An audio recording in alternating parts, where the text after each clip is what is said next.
Procès devenu fatal à des chasses à l'homme captivantes et des motifs sinistres. Chacun de ces condamnés a commis l'impensable, des actes qui ont changé à jamais le cours de la justice. Préparez-vous à découvrir les crimes odieux de ces accusés, prêts à tout pour échapper à la justice, même s'ils doivent se frotter à la loi elle-même. Commençons. Et cette arme volée a ensuite été utilisée, tuer le juge supérieur du comté de Fulton Roland Barnes et son greffier également.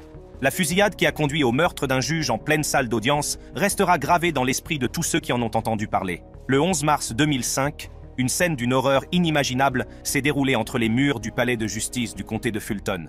Brian Gene Nichols, un homme jugé et désespérément en quête de liberté, était sur le point d'orchestrer une évasion violente qui allait laisser la ville en état de choc et la nation saisie par sa brutalité pure et la chasse à l'homme qui s'ensuivit.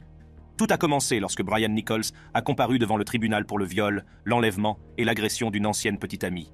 Son premier procès s'est soldé par un vice de procédure et un jury suspendu, laissant la porte ouverte à un second procès. Avant le second, la famille et les amis de Nichols ont exprimé leur inquiétude quant à la planification d'une évasion avec un ami. Cependant, personne ne pouvait prédire l'ampleur de la violence et du chaos qui allait à bientôt se produire. C'est en mars 2005 que Nichols s'est échappé, depuis le palais de justice du comté de Fulton qui a mis le feu au chaos dans la rue et une chasse à l'homme massive.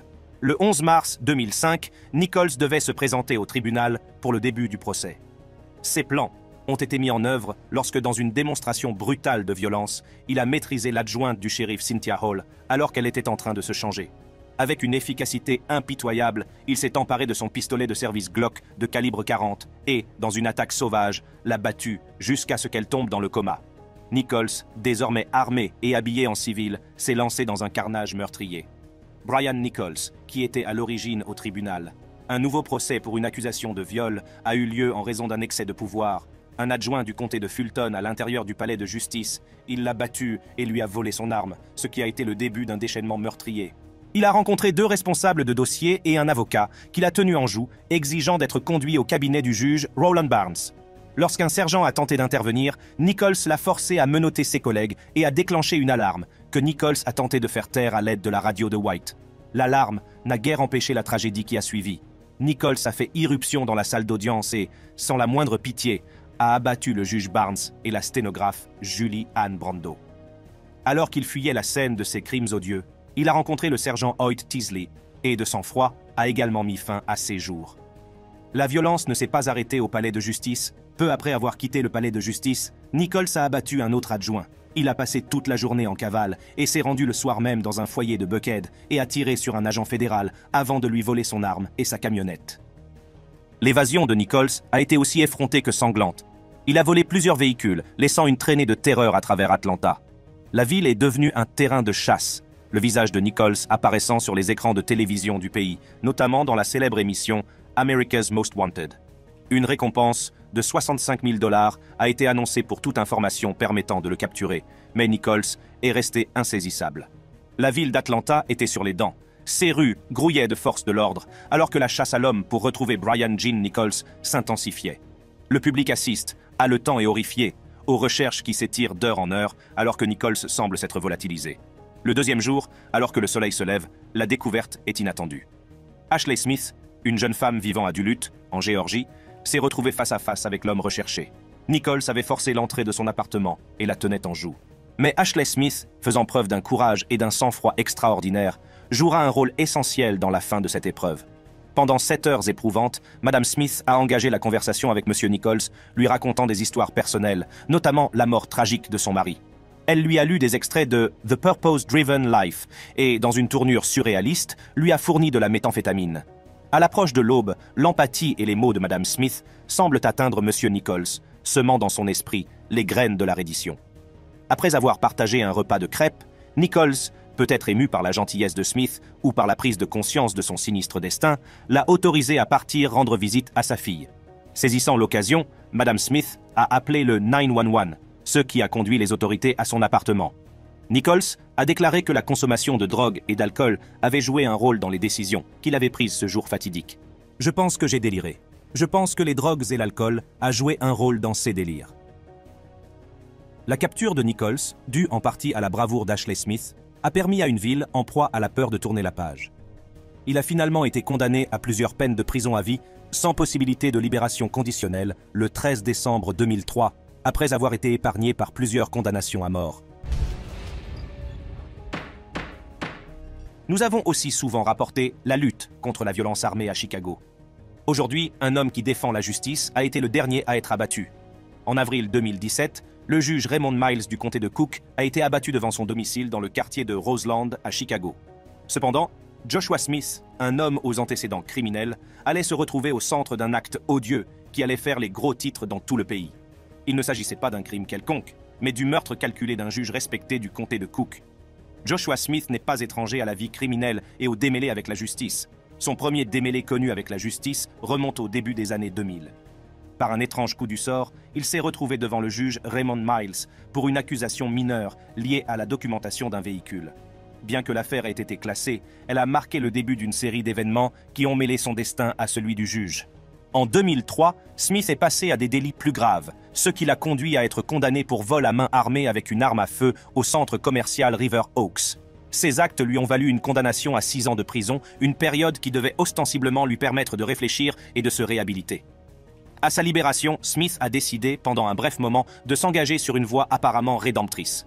Il a créé une entreprise de systèmes audio et d'alarmes pour voitures et s'est chargé d'élever 2 adolescents, donnant l'image d'un homme qui s'efforce de changer de vie. Malgré ses efforts, l'influence de son passé ne s'est pas facilement dissipée. Peu de temps après, Smith s'est à nouveau retrouvé du côté obscur. Et cette fois, son action a débouché sur un crime de violence effrayant. Le 10 avril 2017, Smith et une connaissance ont tenté de voler la petite amie du juge Miles, âgée de 52 ans, devant la maison du juge. Bien qu'elle n'ait pas été touchée mortellement, le juge est sorti pour confronter son agresseur, et c'est à ce moment-là qu'il a été abattu. Selon l'enquête, les événements qui ont conduit au meurtre tragique du juge Raymond Miles ont commencé par une opération de surveillance calculée. Les procureurs ont révélé que la petite amie du juge était la cible initiale, surveillée pendant des semaines par les auteurs qui ont méticuleusement planifié un vol.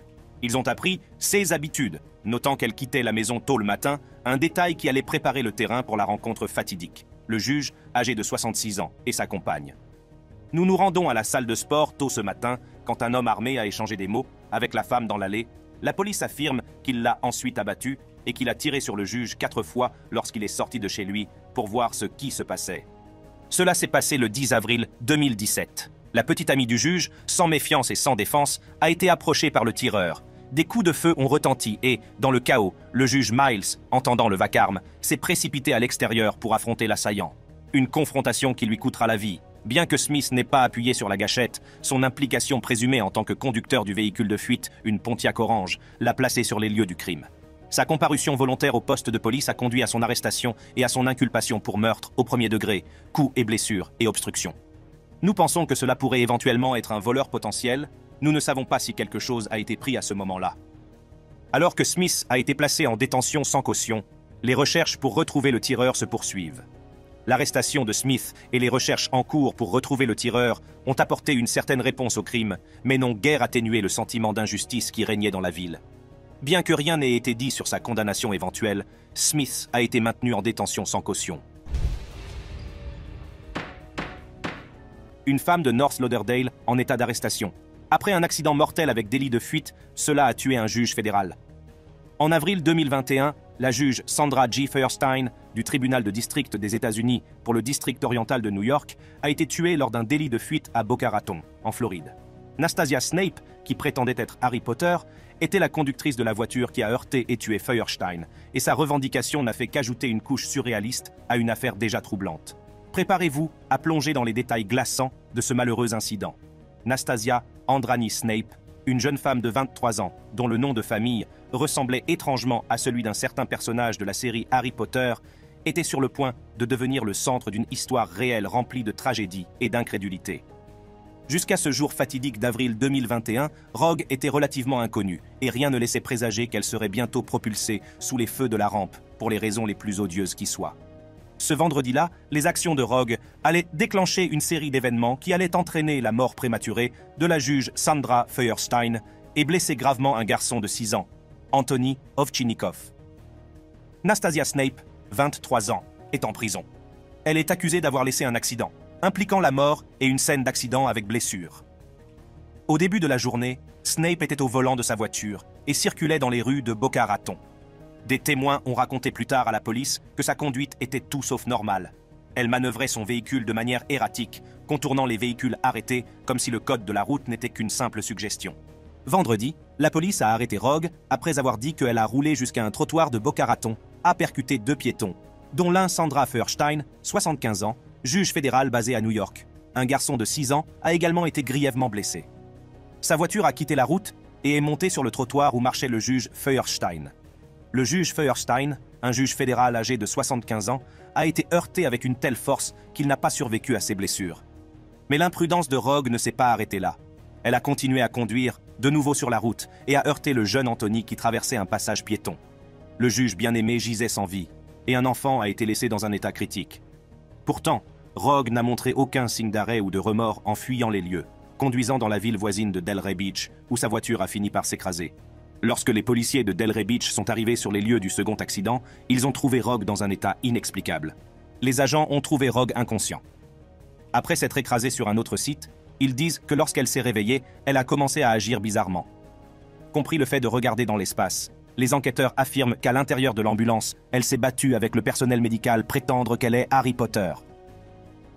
Elle semblait avoir des convulsions, mais lorsqu'elle est sortie de son véhicule, son comportement est devenu étrangement calme. Elle regardait fixement dans le vide, ne répondant pas aux tentatives des officiers pour communiquer avec elle. C'était comme si Rogue s'était retirée dans un monde à elle, loin de la gravité de ses actes. Alors qu'elle est transportée à l'hôpital, le comportement de Rogue devient encore plus erratique. Elle se battit avec les médecins, criant et déclarant qu'elle était Harry Potter. Les médecins, dans un effort pour contrôler la situation, ont dû l'endormir. Les agents qui l'ont arrêtée ont déclaré avoir trouvé des substances en sa possession, notamment des récipients étiquetés THC cannabis et des sels T, qui sont connus pour provoquer un comportement erratique. Snape a été inculpé d'homicide par véhicule pour la mort du juge Feuerstein, un chef d'accusation qui a un poids considérable. L'homicide sur véhicule, un crime du 2e degré en Floride, peut entraîner jusqu'à 15 ans de prison, 15 ans de mise à l'épreuve et une amende de 10 000 $. L'accusation d'avoir quitté le lieu d'un accident ayant entraîné la mort pourrait ajouter 30 ans à la peine, tandis que l'accusation d'avoir quitté le lieu d'un accident ayant entraîné des blessures pourrait entraîner une peine maximale de 5 ans. Au total, Rogue risquait de passer des dizaines d'années derrière les barreaux. 20 personnes abattues, dont plusieurs à bout portant, de nombreux survivants sont soignés. Derrière moi, au centre médical universitaire. Le 8 janvier 2011 est devenu une date infamante lorsque Jared Lee Loughner, nourri par un passé de maladie mentale et de croyances extrémistes, a déclenché un déluge de balles dans un parking de Safeway. Dans le chaos, une personnalité éminente, le juge en chef du tribunal de district des États-Unis, John Roll, a été victime du déchaînement de Loughner. Jared Lee Loughner était un individu banal. Lorsqu'il était adolescent, ceux qui le connaissaient le décrivaient comme un élève banal qui se fondait dans le décor de la vie de banlieue. Toutefois, au fil des ans, ses proches ont noté un changement marqué dans son comportement. Il est devenu de plus en plus erratique, ses actions et ses paroles dressant le portrait d'une personne qui glisse dans l'abîme de la maladie mentale. Le suspect a été identifié comme étant Jared Lee Loughner, 22 ans. Jeune, en colère, de plus en plus instable. La dernière personne que vous voulez voir avec une arme. Cependant, après une évaluation de sa santé mentale, Loughner est revenu avec un certificat de santé mentale qui déclarait qu'il ne représentait pas une menace pour lui-même ou pour autrui. Pourtant, la transformation de Loughner s'est poursuivie, son comportement devenant de plus en plus inquiétant. Pire encore, Loughner avait également un problème croissant de toxicomanie, impliquant de la marijuana, de la cocaïne, des champignons psychédéliques, du LSD et de la salvia divinorum, comme en témoignent ces vociférations bizarres enregistrées sur vidéo. Si l'élève n'est pas en mesure de localiser l'univers externe, l'élève est alors incapable de localiser l'univers interne. La détérioration de l'état mental de Loughner s'est accompagnée d'une détérioration de sa vision du monde qui l'entoure. Il éprouvait un mépris particulier pour la représentante des États-Unis, Gabrielle Giffords, qu'il avait rencontrée en 2007 lors d'un événement. Loughner voyait en elle un symbole du gouvernement qu'il détestait, un gouvernement qui, selon lui, lavait le cerveau de ses citoyens. Dans les semaines qui ont précédé le 8 janvier 2011, le décor était planté pour une tragédie, l'empreinte en ligne de Loughner, offrant une fenêtre sur son esprit en pleine déliquescence. Il a parlé d'une nouvelle monnaie, de contrôle mental et de l'illégitimité du gouvernement. Ces messages étaient comme un fil d'Ariane numérique qui laissait présager la violence à venir. Aux premières heures de ce jour fatidique, Loughner s'est préparé méthodiquement. Il a acheté des munitions et s'est installé dans un motel. Ces actes étaient ceux d'une personne en mission, une mission qui allait culminer sur le parking d'un supermarché Safeway lors d'une manifestation intitulée « Le Congrès à votre coin ». Alors que les participants se rassemblaient pour rencontrer la représentante Giffords, Lugner s'est approché avec un pistolet semi-automatique Glock 19 en main, une arme qu'il avait légalement achetée 2 mois auparavant. La foule ne savait pas qu'elle était sur le point d'assister à une tragédie nationale. Il était très jeune, vêtu d'un sweatshirt bleu marine, et il a commencé à tourner. Il y avait un sentiment d'irréalité. Le premier coup de feu a retenti, et en 15 secondes, Lugner a vidé le chargeur de 33 cartouches. Les conséquences ont été dévastatrices. 6 personnes, dont le juge en chef du tribunal de district des États-Unis, John Roll, et Christina Taylor Greene, âgée de 9 ans, ont perdu la vie. 13 autres personnes ont été blessées, dont Giffords elle-même, qui a reçu une balle dans la tête. Lugner a été maîtrisé par des passants et son arrestation a été immédiate, les forces de l'ordre le détenant sur place. La question de sa santé mentale a été soulevée, mais le tribunal a ordonné des traitements médicamenteux forcés visant à rétablir sa compétence. À la surprise générale, Lugner a accepté de plaider coupable. Il a plaidé coupable pour 19 chefs d'accusation de meurtre et de tentative de meurtre, ce qui a eu pour effet d'écarter la peine de mort. La loi sur l'immigration et la protection des réfugiés, LIP. 7 condamnations consécutives à la réclusion à perpétuité, plus 140 ans de prison fédérale. L'audience de détermination de la peine s'est déroulée dans la plus grande sérénité. Lugner a finalement été condamné à la prison à vie sans possibilité de libération conditionnelle, plus 140 ans. Cette peine lui a permis de passer le reste de ses jours derrière les barreaux pour le crime odieux qu'il a commis. Un homme de Jacksonville reconnu coupable de tentative d'assassinat d'un juge fédéral, il passera le reste de sa vie en prison. Même si Aaron Marcus Richardson n'a pas réussi, il a tenté en 2016 d'assassiner le juge de district américain Scott Kugler. Voici la réalité poignante d'un homme dont les actes ont failli transformer une salle d'audience en scène de crime. Richardson a tenté et échoué à tuer le juge Timothy Corrigan dans sa propre maison, révélant la fragilité de la justice et la profondeur de la dépravation humaine. Bien avant qu'il ne devienne célèbre, Aaron Marcus Richardson avait déjà un comportement criminel qui prenait forme, annonçant les actes sombres qu'il allait commettre. C'est en 2008 que Richardson a eu ses premiers démêlés avec la justice. Les rues d'Orange Park ont ressenti la chaleur des flammes lorsque Richardson s'est livré à un attentat à la bombe incendiaire qui lui a valu une condamnation. Le juge Corrigan, un homme de loi, une figure d'autorité et d'équité, deviendra plus tard un personnage central dans la vie de Richardson. Dans un premier temps, le juge Corrigan fait preuve d'indulgence, condamnant Richardson à 3 ans de prison et à 3 ans de liberté surveillée. C'était une chance de rédemption, une occasion de tourner la page, mais c'était une occasion que Richardson allait gâcher. Il a écrit une lettre au juge Corrigan, un plaidoyer pour la clémence, demandant une fin anticipée de sa probation.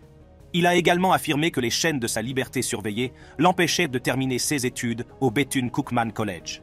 Mais le juge, lié par les dispositions de la loi, n'a pas accédé à cette demande. En 2013, Richardson a de nouveau eu des ennuis avec la justice lorsqu'il a été accusé d'avoir volé des ordinateurs à l'institution même pour laquelle il avait fait pression sur le juge, le Bethune-Cookman College. Craignant une longue peine pour son dernier crime, Richardson a commencé à élaborer un plan mortel et la cible de ses intentions malveillantes n'était autre que le juge Corrigan, le même homme qui se tenait maintenant entre lui et sa liberté. Il a commencé par faire de la surveillance, en cherchant l'adresse du domicile de Corrigan sur son téléphone, puis il a acheté un billet de cinéma, une manœuvre calculée pour établir un alibi pour l'heure de son crime planifié. Il a ensuite décidé de se procurer un fusil de grande puissance, volé dans un magasin pour s'assurer qu'on ne puisse pas remonter jusqu'à lui. Il s'est caché dans les buissons devant le domicile du juge Corrigan, attendant le moment idéal pour frapper. Le 23 juin 2013, alors que le juge Corrigan et son épouse rentrent chez eux après un mariage, le calme de la nuit est brisé par le craquement d'un coup de fusil. Richardson avait tiré dans leur maison, mais heureusement, la balle a manqué de peu sa cible. La vie du juge a été épargnée de justesse. L'enquête de police qui a suivi a été rapide et approfondie. Les preuves se sont accumulées contre Richardson au fur et à mesure que l'on découvrait le fusil et l'étendue de ses préparatifs. L'alibi des tickets de cinéma s'est effondré sous l'examen et l'arme volée a permis de le relier à la scène du crime. Mais ce ne sont pas seulement les preuves matérielles qui ont conduit à Richardson. Les faux documents judiciaires trouvés au domicile de sa mère, portant la signature transcrite du juge Corrigan, témoignent de son audace. Ces documents, qui déclarent que toutes les charges retenues contre Richardson ont été abandonnées, sont une pièce cruciale du puzzle, révélant tout ce qu'il était prêt à faire pour obtenir sa liberté. 2 jours après la fusillade, le filet s'est refermé sur Aaron Marcus Richardson. Il a été arrêté chez sa mère, d'abord pour avoir violé les conditions de sa libération. Cependant, Au fur et à mesure que les preuves s'accumulaient, il est devenu évident que Richardson n'était pas seulement le suspect d'un acte de mise en danger par imprudence, il était l'orchestrateur d'une tentative calculée d'attenter à la vie d'un juge. Les procureurs estiment que sa tentative a probablement échoué, en raison de son manque d'expérience avec le fusil qu'il utilisait. L'arrestation de Richardson a marqué un tournant dans l'affaire, mais ce n'était que le début d'une bataille juridique qui allait plonger dans les profondeurs de son esprit criminel et des motivations de ses actes. Aaron Marcus Richardson est désormais confronté au poids de la loi qu'il avait tenté d'éviter. Aujourd'hui, un juge a condamné Aaron Richardson 343 ans derrière les barreaux pour avoir tenté de tuer le juge Timothy Corrigan à son domicile en 2013. Finalement, Richardson a été condamné à 343 ans de prison fédérale. Cette sentence stupéfiante, prononcée par le juge de district américain Scott Kugler, garantit que Richardson passera le reste de sa vie confiné, loin de la société qu'il a si cruellement mise en danger. Alors que nous arrivons à la fin de cette vidéo sur des condamnés diaboliques qui ont tué le juge dans la salle d'audience, chacune de ces affaires nous rappelle de manière poignante les menaces qui pèsent sur les gardiens de la justice et la réponse inflexible d'un système juridique mis à mal par les actes les plus sombres. Pour d'autres vidéos fascinantes comme celle-ci, cliquez sur les cartes qui s'affichent sur votre écran pour en savoir plus et je vous attends.